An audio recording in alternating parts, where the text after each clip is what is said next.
Almost. The final question that I have, I may even want to have a separate little just part of recording with it, because I'm going to devote our next meeting of A Cup of Teaching, which is our teaching society here in St. Petersburg, which I run.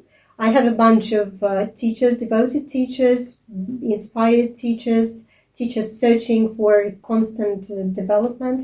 And we meet and we discuss things. So the topic of our next meeting will be finding your own place in English language teaching. Oh, wow. And so that's what I was talking about, Russian, yeah, deep thinking. Yeah, like, what you believe in, how you see yourself in teaching community, because you are traveling so much. mm-hmm. Yes, I see you as a state in yourself, mm-hmm. as a genie who has her own views and her own just takes on teaching and everything. Okay. I would say that because you've already mentioned certain things, like for instance, yes, we've already talked about pronunciation and the importance of it. And of course, yes, I'm passionate about certain things, but I actually want to mention then and maybe look at teaching from a different angle. And I want to say that to me, teaching and what I want other teachers to sort of adopt or implement into their teaching, for me, teaching is not just about teaching itself or making sure that students learn something, but it's first of all about inspiration, because I feel like if you have a choice, let's say, to teach somebody or to inspire somebody, the second one is much more important because people can learn themselves. Especially nowadays, like you said, yeah, there's so many opportunities, especially with the internet and stuff. So inspiration is the most important key, because if you kill it or if you don't develop it, that's it. Okay, yes, they will learn something, but they will forget it, or they won't apply it, or they won't be able to do it regularly because they will only learn at your classes, not anywhere else.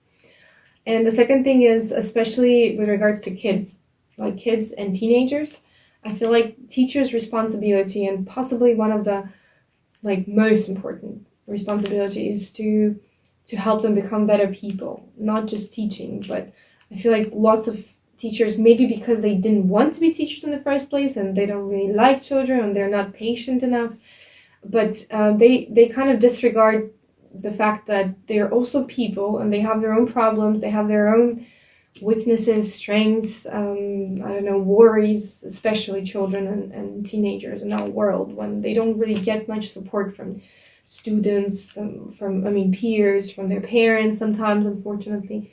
And I want teachers to become that, not maybe like role model or somebody who they can trust, and it's regardless of the subject that you teach, not just English, but everything, so that's what I would really want to spread, in the world, somehow get it across to other teachers that, don't focus only on teaching your subject. There's so much more that you can give to students. With adults too, of course, but adults, they have their own world already, and it's a little difficult to influence them. But kids and teenagers, they're very intuitive. They're very flexible with it, and you can actually help them to find their place in the world, for instance. You see, this is why Julia is my guest today. Because everything you say absolutely chimes with my beliefs. I think that we as teachers, we need to give adults or children tools and open the door in the outer world. Yeah, exactly. And they will continue this education, which is lifelong. And if they see that you are inspired, that you want to learn during all your life, they will take up to. Yeah, that you're not afraid to make mistakes yourself, for instance, yes. Mm-hmm. That you are passionate about your subject for a reason, and so on, that they can apply this in the real life, So I actually think that when applicants enter the universities or other educational establishments, when they learn how to teach, they should be given a kind of a humanity test. How they do in Finland.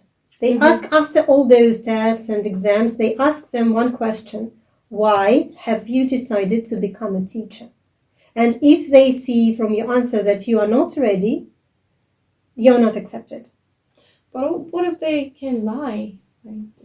I saw an interesting interview with some of the, I don't remember actually what position he occupies, but he is in charge of some pedagogical stuff in Finland. And he talked about his niece, who had been really passionate about becoming a teacher. But from her answer, the committee didn't see that she was ready. And she had passed everything else excellently, with flying colors. But that only question was not answered properly. And she was sent and she worked as a teacher assistant for a year. And then she applied again. And then her answer was different. Okay. You cannot lie about it. They maybe ask you in such a way that you just cannot lie. So people who don't like people shouldn't be allowed to teach. Yes, whatever subject we're talking about. Yes, and who are not willing to find an individual approach to every single kid. Who feel like, oh yes, I have 30 kids. That's, it's like they're asking too much of me. Like I've heard this theory that I cannot find an individual approach because blah blah blah blah, lots of reasons. Yeah, you should never limit yourself. Yeah. Well, it's been so much, joy talking to you. Thank you. Likewise.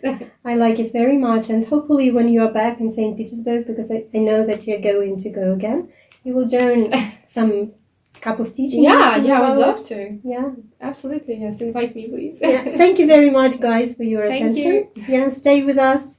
Come to Yulia's courses. Come to our courses. Yes, exactly. Get inspired to learn the world. Yeah. Okay. Thank you. Bye. Bye.